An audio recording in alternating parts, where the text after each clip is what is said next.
Bienvenidos a un episodio más de Escena del Crimen. Hoy vamos a remontarnos al año 2007 a recordar un extraño caso que tiene evidentemente su derivación como crimen. Un caso que tiene muchas aristas bastante llamativas, sospechosas, su misterio que a uno lo mantiene cautivo en los primeros momentos del desarrollo de esta historia. Era junio de 2007, una fiesta patronal se desarrollaba como en todas las ciudades, pero en un barrio en particular, donde es nuestro escenario, donde se desarrolla todo, ¿no? Valga esa redundancia. En este sentido es que se va sucediendo la trama que en un primer momento tiene una especie de connotación de una desaparición forzosa,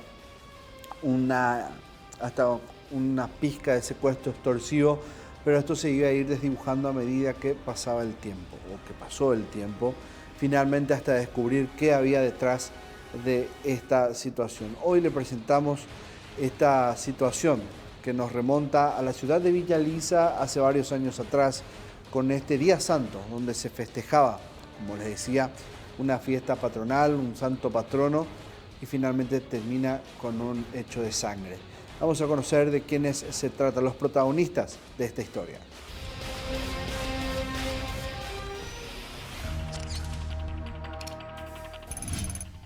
Perfiles. Nombre: Roberto Alfredo Insaurralde Colmán. Edad: 22 años. Nacionalidad: paraguaya. Domicilio: barrio Villa Bonita, Villa Elisa. Profesión: herrero. El joven fue maniatado, asesinado y arrojado al río, amarrado a una pesada piedra. Sospechoso. Nombre: Bartolo Ramírez Rolón. Edad: 39 años. Nacionalidad: paraguaya. Domicilio: barrio Villa Bonita, Villa Elisa. Profesión: técnico industrial. Único nombre que surgió como sospechoso: la víctima tenía una relación amorosa con su mujer. Un crimen que no se resolvería con el paso de los años. Hasta hoy sigue siendo un misterio quién pudo haberlo cometido. Al menos ese misterio revelado por la ciencia, por la justicia, con el peso del elemento jurídico. Eso no se tuvo.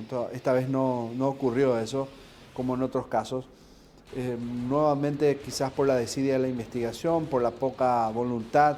Y aquí va la cuestión hasta, si se quiere decir, social, donde uno siempre analiza si el apellido es el peso muchas veces que se necesita para impulsar casos en la policía, en la fiscalía. Si el apellido compuesto sirve muchas veces para la presión de que un caso sea investigado. Él era un joven común y corriente, 22 años, acababa de llegar del este del país, estaba con su familia en un inquilinato, y ese día de mediados de junio del año 2007 quizás se vio seducido por el espíritu de la fiesta católica, de la fiesta patronal católica. Era la festividad de San Juan, ustedes saben lo que significa para todos nosotros, eso que se siente como arraigado en cada uno, salir, comidas típicas, juegos, encontrarse con gente que hace tiempo uno no ve. Bueno, eso envolvía a este barrio bastante particular, atrapado en el tiempo, por la poca infraestructura quizás municipal, pero sí con ese espíritu de empatía de barrio, donde todos se conocen y que quizás haya quedado atrapado en el tiempo. Todo eso conjugaba en aquel momento para que quizás, es una idea nuestra, él salga y se decida a compartir con la gente.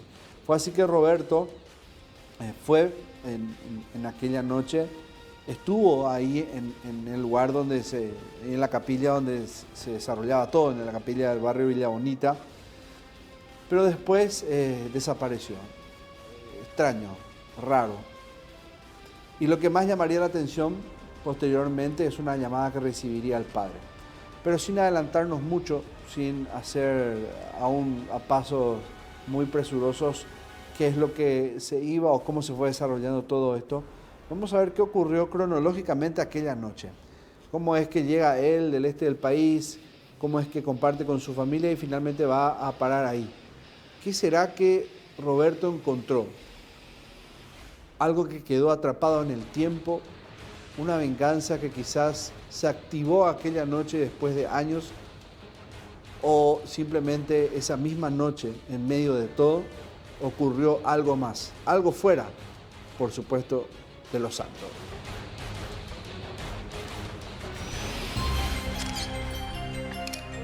¿Qué pasó?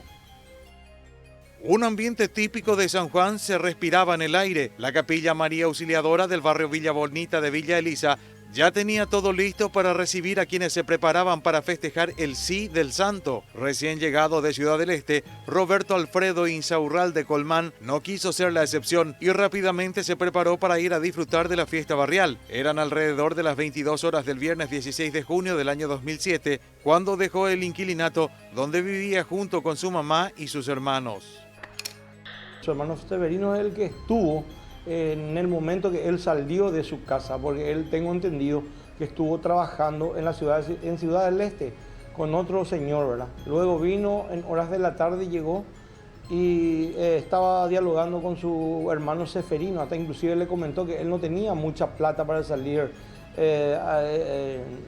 esa noche, porque le invitó para una fiesta a su hermano y no tenía plata Severino prefirió quedarse. Y él salió, Roberto salió y esa vez nunca más regresó.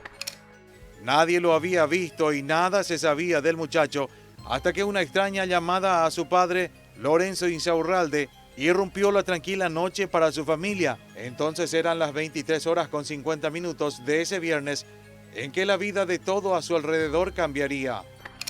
Yo escuché el sonido del teléfono, estuve duchando y cuando salí me acerqué al teléfono y ya se apagó. Y después, a los 5 minutos por ahí, volvió a llamar otra vez. Entonces me dijo, ¿usted es el papá de Roberto Insaurralde? Sí, soy, efectivamente. ¿Qué se le ofrece, joven? Y me dijo, hace 3 días que estamos rondando por su casa y ahora le tenemos, tu hijo se fue, hace 3 días que se fue a Ciudad del Este, y hace 3 días y ahora le tenemos como rehén.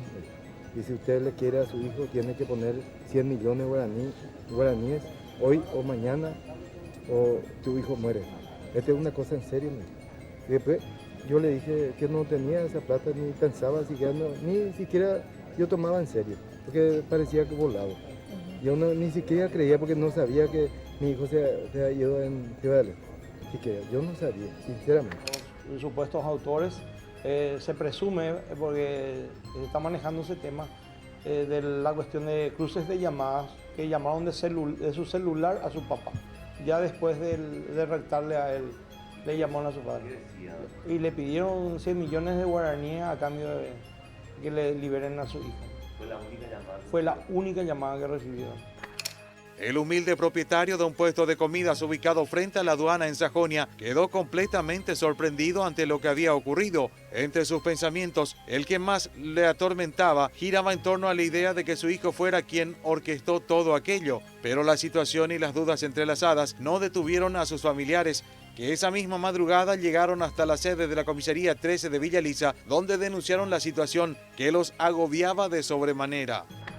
Primeramente el padre se constituyó, realizó una llamada telefónica en la comisaría 13 Villa Elisa, haciendo las 22:15 horas. Posterior, ya que el hijo, el señor Roberto Finado, no regresaba a su hogar, ellos se constituyeron en horas de la madrugada a radicar la denuncia acá en la comisaría, ya preocupados por la situación.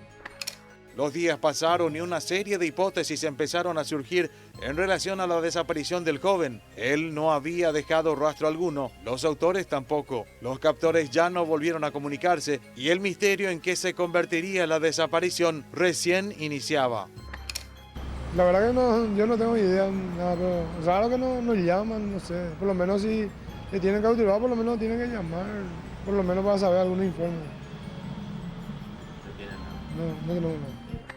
Agentes de la policía antisecuestros iniciaron las indagaciones. Varios allanamientos alrededor de su vivienda fueron realizados. Junto con familiares del desaparecido, iniciaron un rastrillaje en busca de alguna pista que les permita llegar al paradero del joven, pero en la zona nada se sabía de él. Baldíos, viviendas de sus amigos y hasta casas abandonadas, todo sitio donde pudieran tenerlo cautivo fue inspeccionado, pero Roberto no aparecía.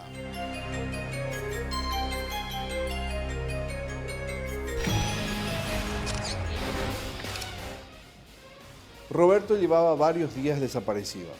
Desde el 16 al 22 de ese mismo mes, la policía, en una búsqueda regularmente intensa, acompañado también del rumor, de la información que iba recogiendo de vecinos y la familia, intentaban construir un relato lógico, un relato sustancioso para entender qué pudo haber pasado con él.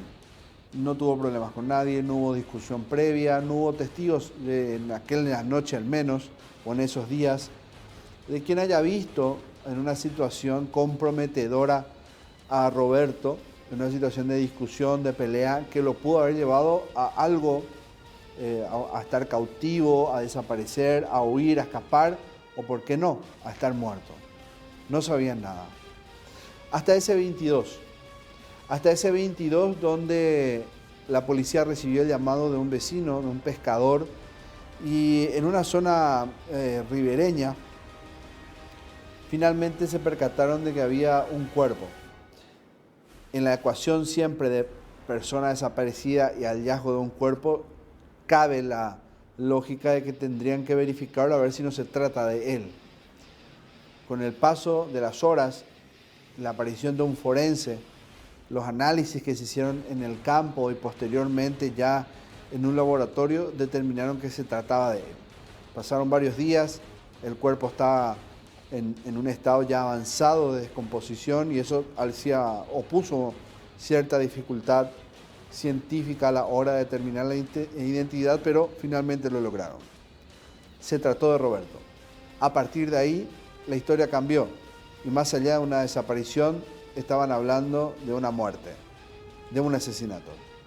Esta es la parte de la historia donde finalmente se logra descubrir el misterio de la desaparición de Roberto, desde aquella noche del 16 de junio hasta ese 22 de junio. El hallazgo.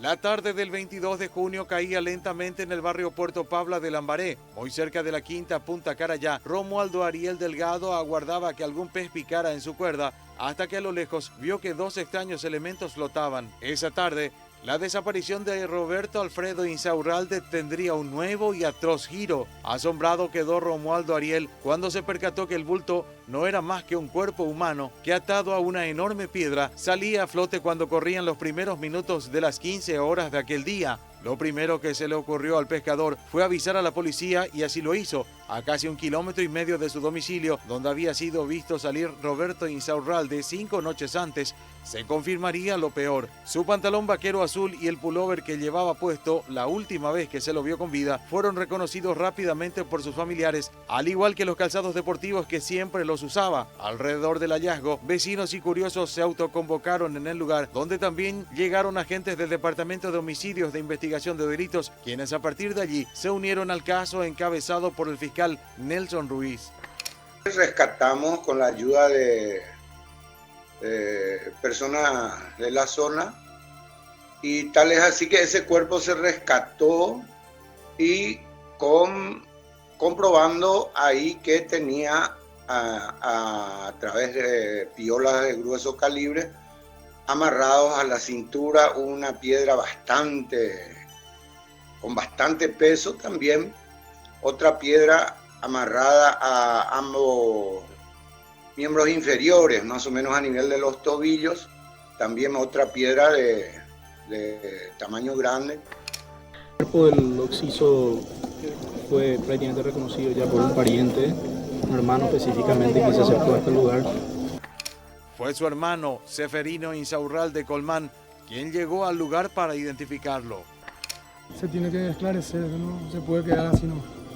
¿Qué decís de la forma en que lo encontraron? Aparentemente trataron de asegurar de matarlo, sí, ¿no? Con las piedras y todo, ¿no? Claro, un ahorcamiento y después un fondeo ahí en el agua, ¿no? Pero la gracia de Dios que se flotó otra vez por lo menos para seguir algunos casos, por lo menos, para ver qué se puede hacer. ¿Qué saben ustedes? ¿O que tiene algún tipo de explicación a todo esto? Porque se habló de secuestro, también se habló de... No sabemos en qué negociación querían meterse, pero la verdad que no hay ninguna hipótesis, ¿no? Acá la gente, la justicia no esclarece nada, ¿no? Con el cadáver se encontraron documentos y otros elementos mediante los cuales la única hipótesis descartada en ese momento era un robo. También encontramos algunos documentos personales, la cédula de la identidad de Roberto Insaurralde, de crédito, dinero en efectivo, una suma creo que 11.000 guaraníes y un celular, ¿verdad? Entonces también estamos casi descartando también que se trate del hecho de los efectos de un robo, ¿verdad?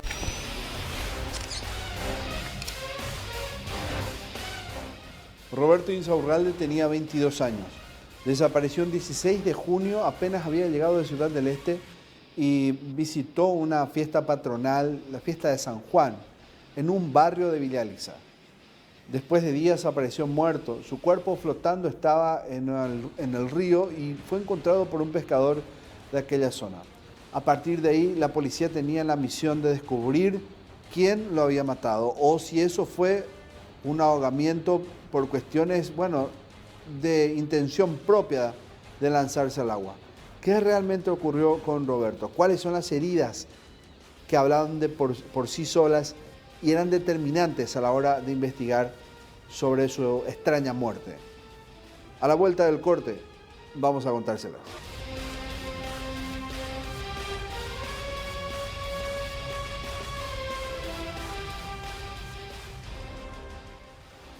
Roberto Insaurralde tenía 22 años cuando murió. Su cuerpo fue encontrado flotando por un pescador varios días después, un 22 de junio. Un 22 de junio lo encontraron y él había desaparecido el 16 de ese mismo mes. Llegó recientemente de Ciudad del Este, estuvo con su familia, fue a una fiesta de San Juan y luego de eso nada más se supo de él. Lo extraño de su muerte vino después del hallazgo propiamente. No en tanto así los días en que él había desaparecido. Entre ese 16 y 22 no mucho se sabía de él. Pero lo más raro de todo fue cuando el forense finalmente dio el escrito, el desglose de su autopsia. A él lo mataron, lo asesinaron. Pero los rasgos, las características de esa muerte decían algo más. No fue una muerte accidental, no fue una cuestión... hasta si se quiere decir un arranque de furia simplemente. Parecía algo más, parecía algo planificado, algo determinado, algo donde habían elegido los elementos para matarlo y la manera en que también lo iban a tener contra su voluntad. Parecía una muerte con estilo de la mafia, con sabor a mafia. Pero ¿qué tenía Roberto como antecedente o qué le pudo haber llevado a la muerte? Eran cuestiones que llamaban muchísimo la atención para la policía, para la familia, para los amigos.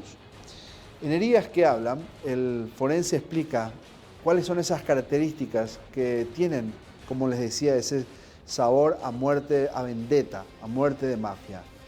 Ese asesinato con un mecanismo diferente al que generalmente se conoce, por ejemplo, en un asalto al azar. Heridas que Hablan, en la voz de un forense.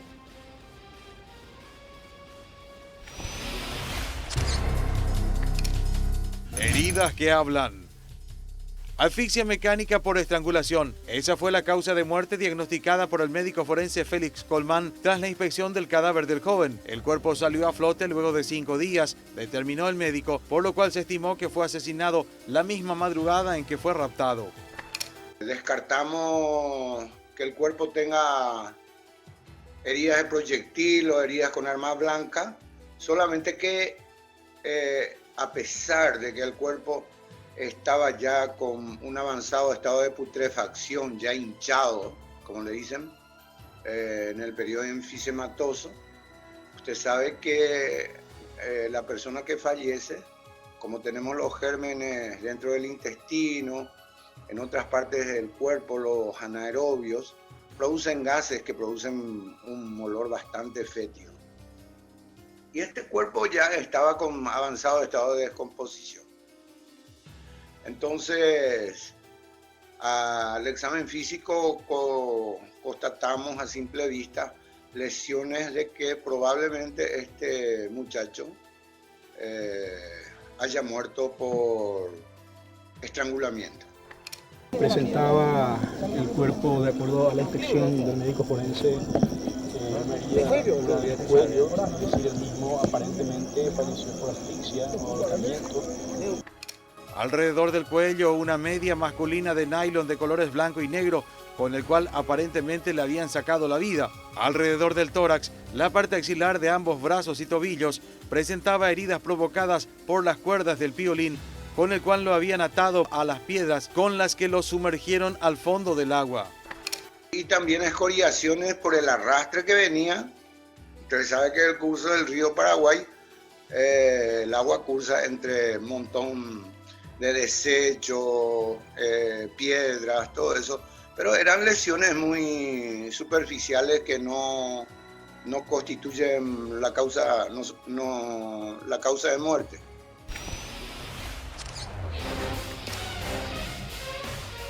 Les decía que la extraña muerte de Roberto tenía una característica mafia. Tenía ese tufo a que él pareciera que hizo algo más. Pareciera que los antecedentes o el contexto de su muerte lo llevaron o lo condujeron a un asesinato con esta hazaña, con esta determinación de hacer desaparecer por completo lo que había ocurrido. Muchos expertos en ciencia forense, en perfiles de asesinos, hablan que generalmente aquel que comete un crimen de este tipo, aquel que quita la vida, siempre quiere que se encuentre el cuerpo dando un mensaje o simplemente para que se vea el trabajo que hizo. Y esto ya hablo a aquellos que tienen un perfil psicopatológico, una patología como criminal. Quizás este no era el caso, de hecho que no, porque el cuerpo tenía un rasgo bastante particular, aparte de estar maniatado, de haber sido estrangulado, tenía sujeto al torso una cuerda que a su vez en un extremo tenía una piedra, algo con peso. Esto básicamente lo que haría es no permitir que el cuerpo flotara o salga a la superficie para que alguien lo vea, lo descubra. Querían realmente que Roberto desaparezca, que nunca se ha encontrado, que quizás con el tiempo los peces se lo coman o en el efecto de la descomposición su cuerpo se deshaciera bajo agua. Soy así de crudo para que puedan entender el mensaje que habría entre líneas de esto. La producción de escena del crimen acudió a un experto y preguntó, digamos, por qué ocurrió el efecto contrario. ¿Qué es lo que científicamente el organismo hizo o naturalmente qué hizo el organismo para que esto quede sin efecto?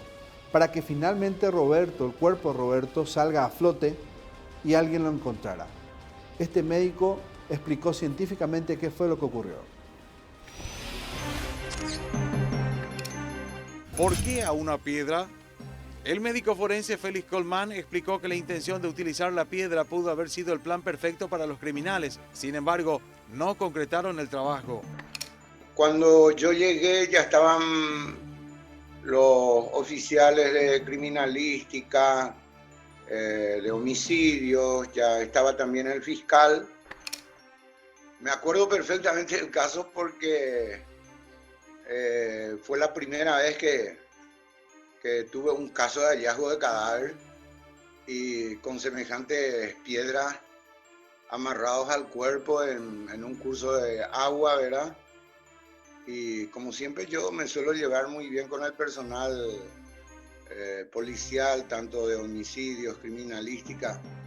En un momento dado me dice, uno de los oficiales más antiguos me dice, doctor, acá no terminaron su trabajo, no hicieron bien su trabajo. Y le digo, pero ¿por qué si está muerto la persona esta? No, le tenían que haber abierto el tórax, el abdomen, y no iba a ser el efecto del globo, el cuerpo con muchos gases, con aire, y por culpa o sea, gracias a eso que no le abrieron, el cuerpo flotó, incluso llevando hacia la superficie semejante peso de las piedras que tenían amarrados al cuerpo, ¿verdad? Es por eso que ese caso Me tocó mucho y recuerdo perfectamente bien. Explicó que si la teoría del oficial era cierta, el cadáver quizás nunca hubiera salido a flote. Jamás iba a flotar. Porque no iba a ser, como estuve comentando, el tiburón inflable, el salvavidas, todo eso con aire, no sumerge en una pileta, por ejemplo, en el río. Y si ese cuerpo estaba abierto, no estaba haciendo el efecto del globo, jamás iba a flotar ese cuerpo. Lo mataron entre varios. La persona fallecida era una persona con textura física, era una persona bien fornida y a prima facie determinamos por la contextura física de este fallecido que era imposible que una sola persona haya cometido ese crimen.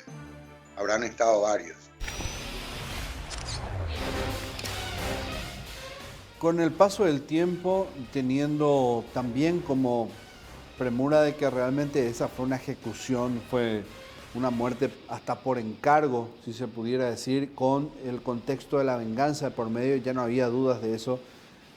La policía tenía que comenzar a indagar quién pudiera haber tenido las ganas de asesinar de esa forma a un chico común y corriente, porque Roberto era eso, no era más que un herrero que se dedicaba a eso, a su trabajo, estaba con la familia, no tenía enemigos, no tenía gente a quien debía dinero, no se había metido en problemas casi nunca. Al menos era lo que relataba su familia, a sus amigos, a los que generalmente la policía recurre después de un crimen así, intentando saber un poco qué pudo haber ocurrido, qué pudo haber determinado una muerte con esas circunstancias de violencia. Bueno, todo era muy difícil, porque por más de que se esforzaban los investigadores en ese momento de dilucidar lo que había ocurrido, no tenían más que los primeros datos muy efímeros de lo que pudo haber sido una relación amorosa. De todas las posibilidades era la única que si llegaban a seguir quizás le dé la chance de convertirse luego en una hipótesis real. Eso fue madurando con el tiempo. Esta mujer no estaba al parecer sola, ya tenía su pareja, su marido, un hombre mucho mayor, y esa relación clandestina que había mantenido con Roberto probablemente pudo ser el problema. De hecho que, dicho así, tiene demasiado sentido, descartándose deudas de dinero, una muerte por haber tocado algo que no le pertenecía o, por ejemplo, otra hipótesis que les pueda dar, una situación de narcotráfico, porque todas estas tienen características de resultados por muerte con ese nivel de trauma, con ese desenlace de ejecución. Pero bueno, era lo único que había y la policía comenzó a centrar su atención sobre eso. Las primeras hipótesis de la policía apuntaba a un triángulo amoroso. La investigación. Una de las hipótesis que cobraba más fuerza en torno al crimen era una situación que enredó a Roberto Alfredo Insaurralde en un amorío con una mujer casada. Su nombre era Ada María Benítez. La muchacha de 23 años estaba casado con un hombre de 39 años de nombre Bartolo Ramírez Rolón, quien pasó a encabezar la lista de sospechosos. Las pesquisas encabezadas por el Departamento de Homicidios de Investigación de Delitos y el fiscal Nelson Ruiz no avanzaron mucho. Agentes de la Comisaría 13, donde se denunció la desaparición, acompañaron las pesquisas, pero el caso nunca fue esclarecido. Primeramente se pensaba que era crimen pasional, pero haciendo la investigación ya con gente también de investigación de delito que nos está ayudando sobre este tema, pudimos encontrar que no es así. Puede ser ajuste de cuenta esta cuestión. ¿Llegaron a conversar con la mujer en aquel entonces? Sí, la mujer hasta inclusive en su entierro estuvo su exnovia. Y desmintió categóricamente. Antes inclusive fue al Departamento de Investigación de Delitos donde manifestó, tengo entendido que fue a exponerse, a manifestar todo lo que pasó con el fiscal Alejo Vera. La mujer contó a los intervinientes que luego de terminar la relación con Roberto, emprendió un viaje a España, pero que luego regresó a nuestro país.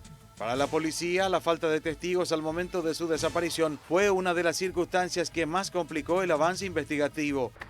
En verdad no hay testigos oculares del hecho, fue algo muy bien planeado por profesionales que estamos también manejando varias hipótesis, cómo fue, si realmente él subió en un vehículo, le dio a tomar alguna droga, un somnífero para que después puedan proceder por su cuerpo, porque el rastro de violencia según el médico forense no tiene. Y es un tipo bastante fuerzudo para de repente no poder defenderse. Y según manifestaciones de su padre, es un muchacho que sabe pelear y yo creo que utilizan otra estrategia para poder liquidarle a este muchacho. La Fiscalía solicitó los cruces de llamada del número de Roberto y la línea baja de su padre, intentando dar con la ubicación de la víctima y sus victimarios al momento de la llamada que recibió Lorenzo el mismo día de la desaparición. Sin embargo, pese a que hubo varios sospechosos, nunca se pudo dar con los responsables del estremecedor asesinato.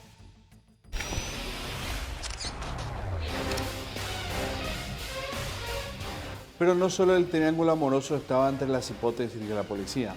La muerte de Roberto también pudo haber tenido otra connotación. No podían agotar toda la instancia del triángulo amoroso y con la desvinculación provisoria de Bartolo, del esposo, de la mujer que al parecer tenía una relación con Roberto, entonces tenían que comenzar a investigar otros hilos conductores. Esto los llevó al este del país a investigar qué hizo Roberto en esos tiempos en que estuvo por allá. Cuando un amigo lo llevó por un accidente que había ocurrido en el trabajo anterior y a qué se dedicaba en aquel entonces. El este del país, frontera, bueno, pudo haber importado, pudo haber llevado en la maleta, en el bolso, un problema y llegado nuevamente a Villa Elisa eso y ahí lo ejecutaron porque estaba fuera de la ciudad donde quizás no podían ejecutarlo, no podían matarlo. Era simplemente una idea que tenía la policía y que tenían que acabar con esa tesis o confirmarla para poder continuar porque con lo anterior, con el triángulo amoroso no tenían nada. Al prácticamente quedar desvinculado Bartolo de eso, que era el sospechoso para la policía, estaban al inicio de la investigación, en lo que se conoce como foja cero. Viajaron al este, determinaron que efectivamente en la zona había una mafia muy particular, muy conocida, pero no lograron encontrar los elementos suficientes para determinar si era o no esta la vinculada con el asesinato de Roberto. Esta es una de las tantas hipótesis que llegó a investigar la policía. Accidente y mafia. La mañana del 15 de junio del año 2007 recién iniciaba cuando un estruendo retumbó en todo el barrio Bañado Sur de Asunción. Una tenue llovizna cubría aquel día gris en que la tragedia dejaría una dolorosa marca en los pobladores de aquella zona del país. El ruido que se pudo escuchar incluso en los barrios vecinos provenía de la barcaza Panchita G10 en el astillero Aguapé. Esa mañana los medios de comunicación interrumpieron su programación habitual para informar lo sucedido. Los primeros datos vertidos por testigos y trabajadores del sitio referían que Pastor Ramírez, capataz del navío junto con 3 operarios, debían reparar una abertura en la proa, pero una chispa de la soldadura produjo una explosión al entrar en contacto con gases que habían en el interior de la nave, que antes de iniciar los trabajos debían ser liberados. El accidente dejó 4 personas fallecidas y 7 heridos. La estructura de hierros hermética del navío evitó una tragedia peor, pues no permitió que el impacto sea expansivo, sino que se concentre en su interior. 1 hora tardaron los bomberos voluntarios en rescatar los cuerpos de Pastor Ramírez, capataz, Cecilio Pintos, Juan Carlos Morales y Carlos Esteban Ciancio. En un momento dado, el triste percance se vio ligado a la desaparición de Roberto Alfredo Insaurralde Colmán, pues el joven trabajaba en el astillero. Él, afectado por la tragedia, decidió dejar todo lo que lo unía a aquel negro recuerdo y buscar nuevos horizontes en Ciudad del Este, donde un amigo le había ofrecido trabajo. Ante esta circunstancia, la policía sumó a la lista de hipótesis la vinculación de la mafia del combustible en el asesinato, pues consideraban que él tenía conocimiento del movimiento del negocio en la misma zona del astillero donde trabajaba. Fueron justamente algunas amenazas que recibió las que lo obligaron a viajar kilómetros hacia el este del país, pero cada vez que regresaba se encontraba con las mismas amenazas.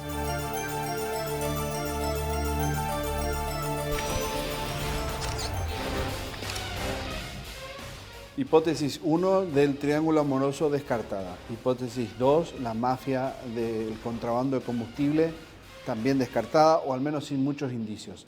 Ahora vamos con la hipótesis 3. La policía averiguó dentro de sus pesquisas que 3 años antes de la muerte de Roberto, ellos tuvieron un episodio traumático con un asalto que había ocurrido en un negocio del papá. Eso había derivado en la condena de uno de los atracadores. La coincidencia en aquel entonces fue que ese hombre logró su libertad, aquel que fuera condenado. Logró su libertad y andaba suelto. Entonces, para la policía era prácticamente una cuestión de sentido común. El hombre que se sintió afectado por haber sido atrapado, porque luego quedó frustrado, quedó identificado y su condena se sostuvo en la declaración de la familia, tenía que vengarse. Era hasta de sentido común. Y fueron contra él. Y otra vez fracasaron. La tercera hipótesis no tuvo mucho sustento y la policía cada vez quedaba con menos argumentos de quién pudo haber ocasionado el asesinato. Para esa altura ya habían pasado meses desde la muerte, desde el hallazgo del cuerpo de Roberto y sin muchas respuestas. La familia, desolada por la situación, solo pedía justicia, exigía y brindaba presión, pero al parecer la investigación cada vez era más estéril, había cada vez menos ganas de avanzar con ello y cada vez menos probabilidades de dar con el verdadero asesino. Robo al comedor del padre. Armados, 3 desconocidos ingresaron al comedor San Cayetano, situado frente mismo a la aduana, sobre la avenida Colón. El local pertenecía a Lorenzo Insaurralde, padre de Roberto Insaurralde Colmán. Los gritos del dueño del lugar alertaron a sus hijos. Ellos, sin perder tiempo, acudieron a su auxilio y lograron reducir a uno de los asaltantes. Él fue identificado como Gualdino Adrián Benítez. Las víctimas comunicaron el hecho a la Comisaría Primera Metropolitana y allí quedó detenido e imputado por el Ministerio Público hasta que fue trasladado a la Penitenciaría Nacional de Tacumbú por disposición del juez Arnaldo Fleitas. Y todas esas hipótesis que estamos manejando ya, ustedes tienen ahí la foto del que fue autor en aquella oportunidad, el negocio del padre. También no se descarta la posibilidad que podría ser él. ¿Qué pasó en aquella ocasión? ¿Cómo fue? En aquella ocasión el señor Balbino fue sorprendido en flagrancia por el propio dueño y sus hijos, quienes en esa ocasión le aprendieron con arma en mano y fue puesto a cargo de la comisaría una vez la aprehensión. Estos sujetos estuvieron entre 3 e intentaron asaltarle al señor, al padre Roberto Insaurralde. ¿Y ahí fueron detenidos uno de ellos? Ahí fueron detenidos uno de ellos y comunicado a la comisaría. Este muchacho fue a la cárcel, salió después de 3 años, tengo entendido que fue condenado. El hecho ocurrió en el 2004, pero para el año siguiente el ladrón había recuperado su libertad. Más tarde, fue condenado a 3 años de prisión.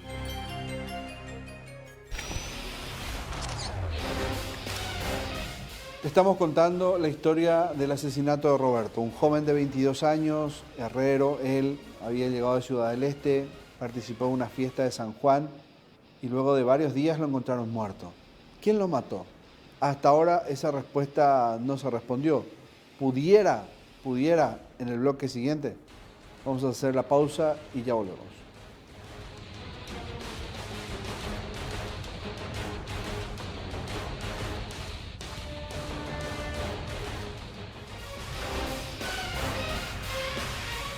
Año 2007, era el 16 de junio cuando Roberto Insaurralde, un joven estudiante dedicado a la herrería, encontraba suerte en el hallazgo de su familia luego de mucho tiempo, reencontrarse, mejor dicho, después de mucho tiempo, porque él fue al este a trabajar.